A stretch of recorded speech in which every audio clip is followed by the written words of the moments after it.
Hello and welcome to Culture Over Coffee, a podcast focused on improving company culture and fostering employee engagement. Every week we chat with experts and thought leaders about the latest information and proven practices you can use to reduce regrettable turnover, increase productivity on your team, and retain key customers. So pour a cup of your favorite brew and join us. I'm your host, Beth Sunshine, SVP at Up Your Culture and the Center for Sales Strategy.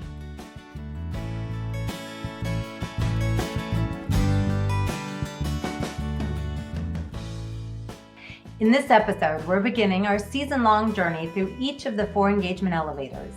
Today, we're hopping on elevator number 1, shared mission. This is the clear vision that everyone in a group believes in and can easily articulate. It's the beacon that all eyes are on as the group makes their way on their journey together. And who better to discuss the importance of shared mission than Group Vice President at Cox Media, Maryann Balbo. Maryann provides so many great insights, such as how a company culture isn't simply an add-on, it's the heart of who you are. Why organizations without a shared mission often result in employees toiling away in their own silos, and how every leader must be intentional about the company culture they wish to see flourish among their team.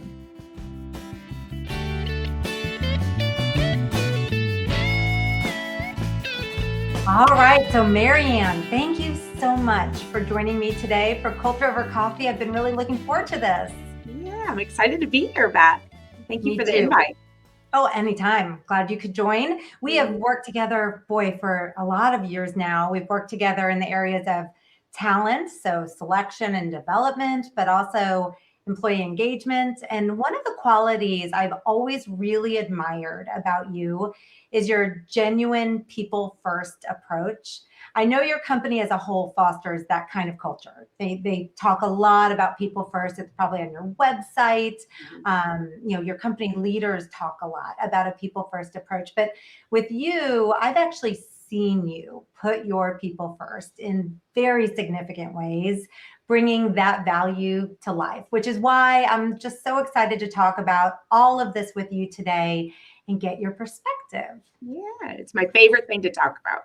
I know it is. And actually, before we jumped on the podcast, and you would have been too humble to do this otherwise. So you held up your talent superhero bobblehead.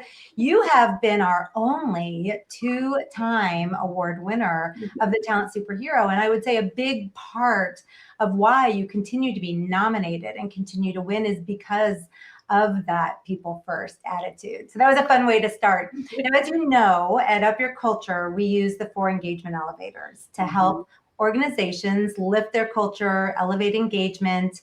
And that's what we're going to focus on today. Well, we're going to start kind of broad. I have a more general question to start with, but then I want to get really specific and get into one of the 4 engagement elevators. We're going to start with the first one, which is shared mission. No better place to start than at the beginning. Yeah, so just a level set on that, we have found that a strong shared mission gives employees a clear sense of where they're going as a company, a team, even as an individual employee, and why they're working so hard to get there.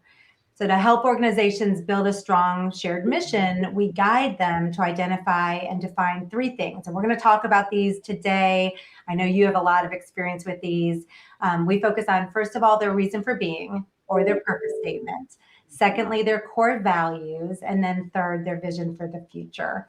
And you've been involved in this kind of work many times. So I want to just jump right in, but we're going to start with that broad question. Before we narrow down to the first engagement elevator, I just want to know from you, why do you think it's so important for companies to focus on their culture, to care about employee engagement? How does that benefit the company or any aspect of it? Yeah, I think it's the company's competitive advantage in the marketplace from driving business as well as retaining and attracting talent. Being able to be a place that is focused on people and culture, it's good for business. It's good business. And your customers see that, they feel it, and your employees are attracted to that. the right employees. And that helps you to have success in your space. So I don't see it as a add-on or something to consider. I think of it as the heart of who you are as an organization. It is your brand. It is what you bring to the table, and it's what differentiates yourself from your competitors. I love the way you said that. It's your competitive advantage. It's what differentiates you from the others. It's your brand. I think you said it's at the heart, or it is the heart of everything. I love the way you describe that. And I would say that most business leaders probably would agree with that. And yet it still seems to be the thing that gets backburnered. It gets pushed aside because budgets are due, or things that feel more like business have to happen first. And yet you're saying it is the business. It is the business. It's not on the side of your desk. It's in the center of your desk. And I remind my leaders that all the time. It's like, well, I'm going to get to that. No, that's what you get to first. The other things can wait, because if you don't have your people and your culture and your shared mission and your purpose, if you're not aligning with your values, getting to that budget or that report, it doesn't matter. You're not going to find the success that you would have if you start with the principles. It's those big rocks. And that is the biggest rock you have, is your people and your culture. Well said. Well, let's get into that big rock then, and we'll get a bit more specific. What have you been found just over your years of experience to be good ways to create a strong shared mission? Because I know the goal is to make your employees feel connected to the company, purposeful in the work that they're doing, so that they're rolling up their sleeves and they really, they want to be there. Yeah. What are some good ways to make that happen? Yeah, I think it's really, it's hearing all voices and understanding individual purpose, and then how those individual purpose statements and thoughts all play into the large purpose, the large mission of the organization. That's when you know you have the right people on board, because they should align, right? And let's be honest, business can be hard. The days can be very long. We've had, a rough couple of years. If we focus only on what we do every day, it can be very daunting. But when we focus on why we do what we do, it helps us get us through those tough times.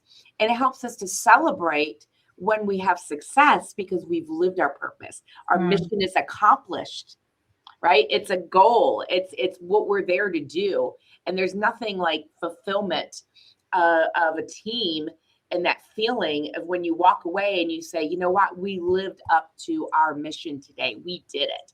There's an energy that comes with that. I completely agree. You said something really interesting there too, about how the individual has a purpose as well. The company needs to have identified their purpose, usually found in a purpose statement, but each individual has their own purpose, and they do have to align, or else it's probably not the right match as far as an employer. Is that right? That's exactly right. And I don't want to skip ahead, but that really also opens the door for the conversation around values.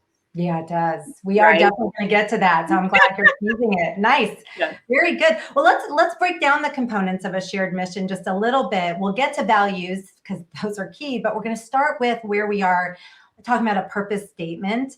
The Engage 2022 report showed that 2 out of 3 people, which I thought was really surprising, 2 out of 3 people work for a company that either doesn't have a reason for being or purpose statement, or they just don't know what it is.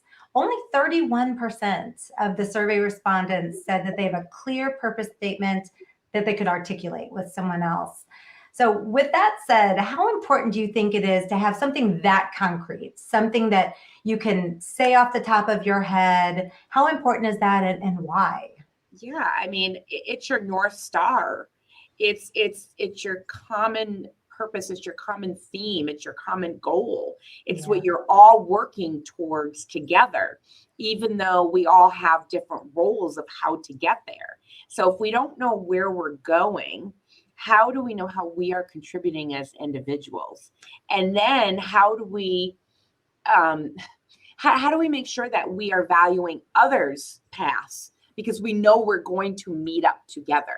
And a lot of times when I see organizations that aren't quite clear on what their mission is, then you see these silos within the organization because they don't understand how they're all working together. They only have the blinders on of this is what I do.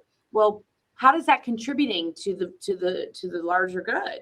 Right. And if you don't have that mission as that North Star, it's very difficult to be able to have success where they do meet up. Sometimes they won't meet up at all.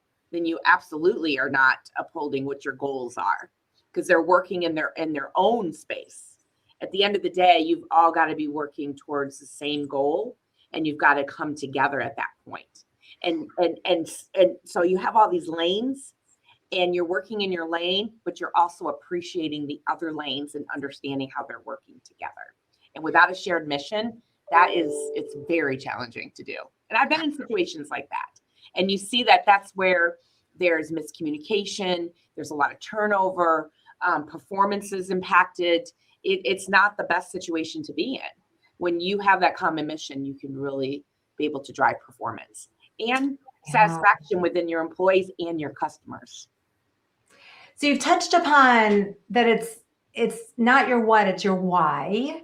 And you've talked about how it can break down silos, break down walls, because if everyone has a common why, a common purpose where we're all doing something together and we know why we're doing it, how it can open doors. I like your analogy of lanes too. You're in your lane, but all these other lanes feed in. I think that's something I'm going to play around with later. I like that visual. You need to merge. Yes, we need to merge. We need to all work together. There's a lot we can do with that. I think it's a great way to describe it. Yeah, I mean, if you walk into a team and you ask people on the team, what do you do? And they say, oh, I do X, Y, and Z. And somebody else says, I do A, B, and C. If they don't get to the next part, that we deliver this for our customers, then they don't understand the full mission. Yeah. In fact, I would rather walk onto a team and say, what do y'all do? And everybody gives me the same answer. We're working to deliver this for our customers. I love that. No matter what their job is. It reminds me of a story about the janitor who worked at NASA when do you know the story? How he was being interviewed and he asked, so what do you do here? And he said, we're working to put a man on the moon. I mean, exactly. That's what we are all doing here. Now, his job was to clear up trash and to make sure everyone had a clean workspace, but we are all working to put a man on the moon. It reminds me of yes, on a mission. Yeah, exactly. Well said. Okay, so moving from the purpose, the reason for being part of this shared mission to what you teased earlier, which are the values and sort of one of my bigger hot buttons. A company's values, do you agree that they sort of set the bar for how employees treat each other? Sort of the rules of the game? Absolutely. Absolutely. And they attract people who have similar values while still embracing diversity and inclusion and, diversity of thought. I mean, that needs to be one of the values. That's right. But values are so important because you really need to set the expectations of what is allowed, what is encouraged, and what is not allowed. And if your values don't align with the organization, you're not going to be happy. And the organization is not going to be happy. So I'm very fortunate that I found an organization that aligns with my values, and it just comes so naturally. And I hear this a lot from our teams that they feel like they're at home because it's like, okay, this is a natural. And I've been in situations where it didn't feel that way. And there was that inner struggle, and I didn't feel like I could quite be myself. And I didn't always agree with those values, and I wasn't my best. So if you want to bring out the best in your people, if you want to attract the right people that are aligned with your values, you have to be very clear about what those values are. And in fact, one thing that I like to do is in the interview process, I like to share what our values are up front. And I like to hear what people have to say about those values. because I want to make sure that I'm really clear. Like this is the way we do business here. Yeah. And if that is not aligned with yours, that's okay. I'm not judging, but then it probably isn't going to be a good fit. I think that's really well said and very smart to do it up front, including that in the recruitment process. You're reminding me of someone I know who is extremely methodical. And I often use him as an example when I'm talking about core values and selecting people who have aligned core values. He is very methodical. He is such a thinker. He's so analytical. It takes him a lot of time to really digest and process and produce excellence. But what he produces is just amazing, top quality. He could never be happy working at a company that is all about innovation and quick turnaround and let's just get it 60% of the way done and hope it sticks and then we'll work on it. It would be such a mismatch. The company, their values might be innovation and speed. That's great. His values might be, methodical, analytical. That's great too. What a terrible match they'd be. Smart idea to ask, to talk to your candidates about it from the get-go. Let them know who you are. And I really like the way you said, it's kind of like we're at home. You get to just be you. Yeah, you just really well said. Yeah. And I've actually learned that principle from you, Beth, and CSS from years ago about the right fit. And there's talent everywhere. It's a matter of, is that the talent that is needed? Is it aligned with our values and vice versa? As somebody who is interviewing for a role, does the company align with who you are? Because you want to be at home. We want you to be at home also. That's so right. It needs to be that right fit. And it also needs to be the right fit on your team. You might have a nice mix of, I hope you have a nice mix of folks on your team, and you need to make sure that it's a good fit for us to be able to move the business forward, that we have, diversity of thought and different voices and not just all following the same realm. And so, it's extremely important, I think, up front when you're looking at potential organizations, you need to do your research. Yeah. You need to understand not just what they say on their website, but how do they actually live it? What's their mantra? And how are they, the proof's in the pudding? What actions are they taking to align with those values? I like that. What are their employees saying about their values? So it starts with the company really knowing who they are, what their values are, and probably the candidate, the job candidate, knowing who they are, what their values are. Okay, so let me ask you this question, and I'll just set it up by pointing to the Engage 2022 report that we did again. 43% of those surveyed were aware that their company had values, but less than half of that small group of 43%, less than half of those people could tell us what those core values were, which means over 57% of employees were either unaware that their company had, or their market or their team had any sort of core values at all. So question for you, if a company is clear on who they are, what they value, what can they do? Any best practices you've learned along the way that you could share for them to actually bring them to life so their employees are aware of them and live them every day? Yeah, absolutely. It's all around the action items that not just the organization as a whole implements to align with those core values, but also at all levels within the organization, leaders are bringing to life. And there's the big picture, and whether it be conservation, et cetera, and what we can do as a large organization. But there's also the piece of, how can we do something around conservation as a team? How can we live that value? So I like to be able to look at the values and be able to put action items that we're living them every day, right? And then reminding people of what they are and how we're actually showing up for those values, so that it becomes a normal part of our everyday.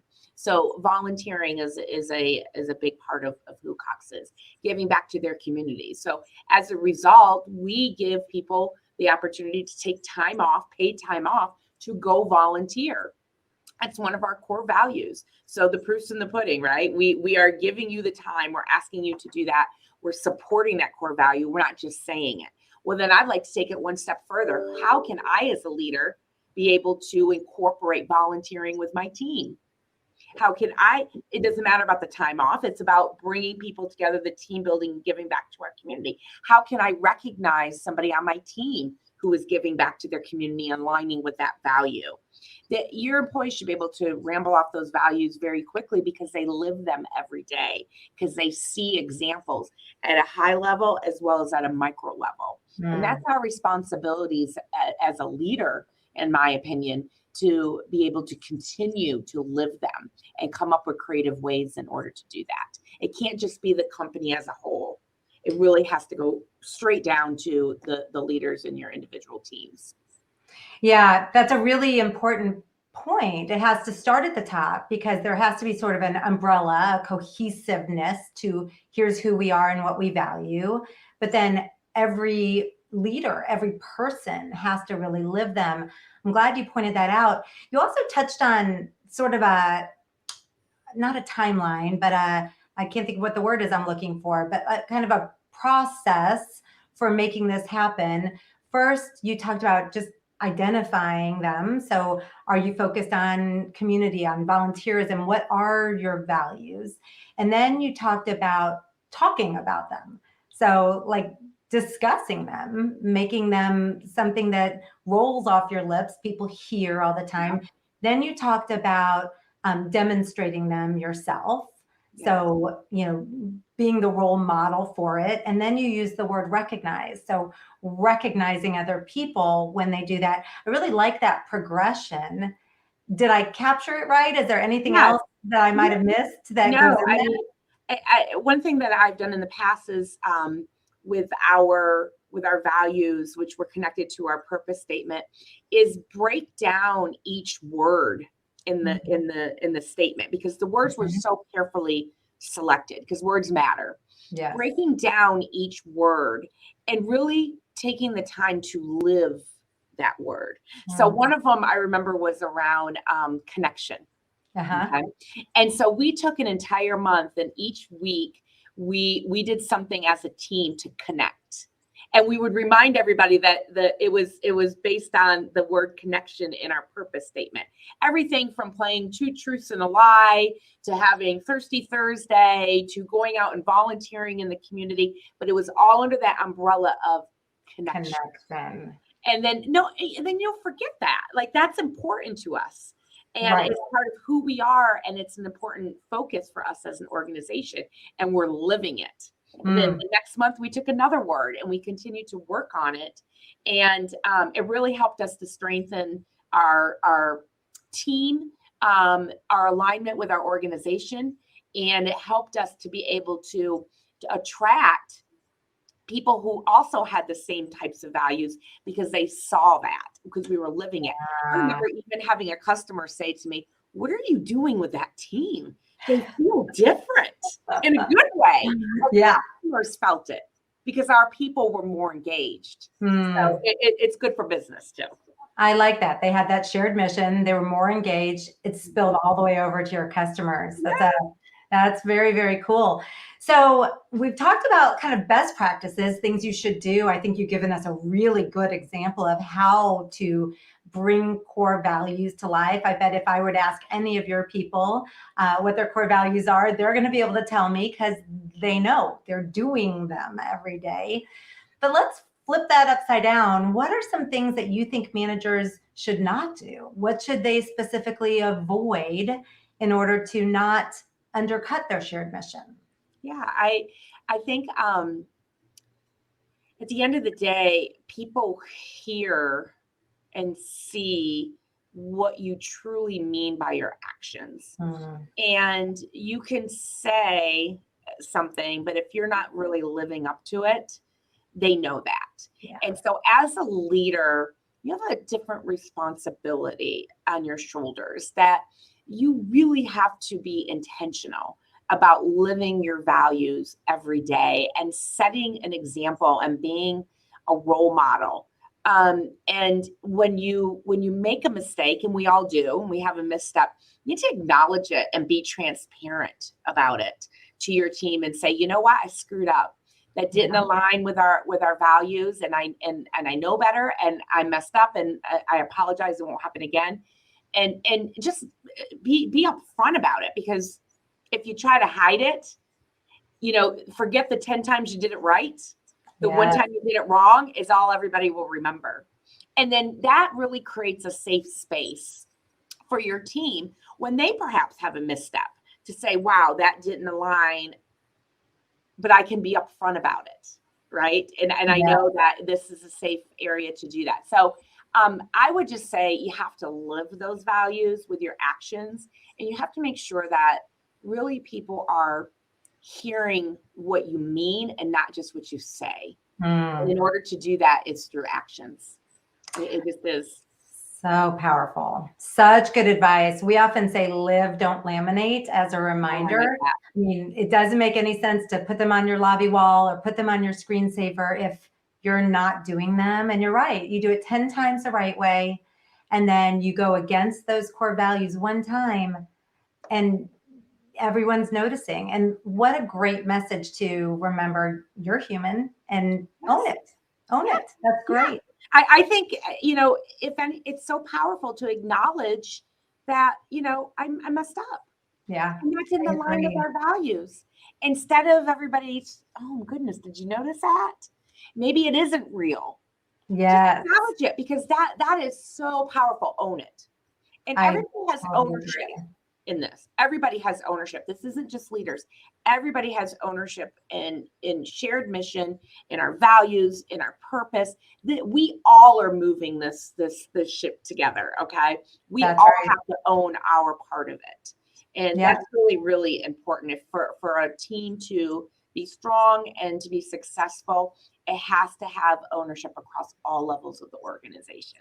I agree. And that's why every hire you make is either going to add to or detract from your culture. And you want to make sure, using the advice you gave earlier, that every hire you make, no matter, we want diversity in all ways other than core values, because we need people to really feel as though they're aligned to that mission. It's great. Yeah. We want them to help to enhance our culture. And we want them to also be able to feel the fruits of and the benefits of that culture. So it's a win-win. It's a win-win. Well said. Well, thank you, Maryann. We are out of time. I have so enjoyed. Did that fly by? It did fly by. It flew by. But I do appreciate you spending all of that time with me, talking about culture over coffee. I think you shared a lot of really good information and ideas. I'm sure our listeners are going to find a lot of this really valuable. Now, for those listening, I'm going to drop Maryann's LinkedIn information in the show notes so you can connect with her. She posts cool stuff on LinkedIn as well, so I think you'll also enjoy being connected with her. I'm also going to drop a link in the show notes to the Engage 2022 report, so that if you want any additional details that may interest you, you know where to find them. So thank you, Maryann, and thank you to all of our listeners. Enjoy the journey to Up Your Culture.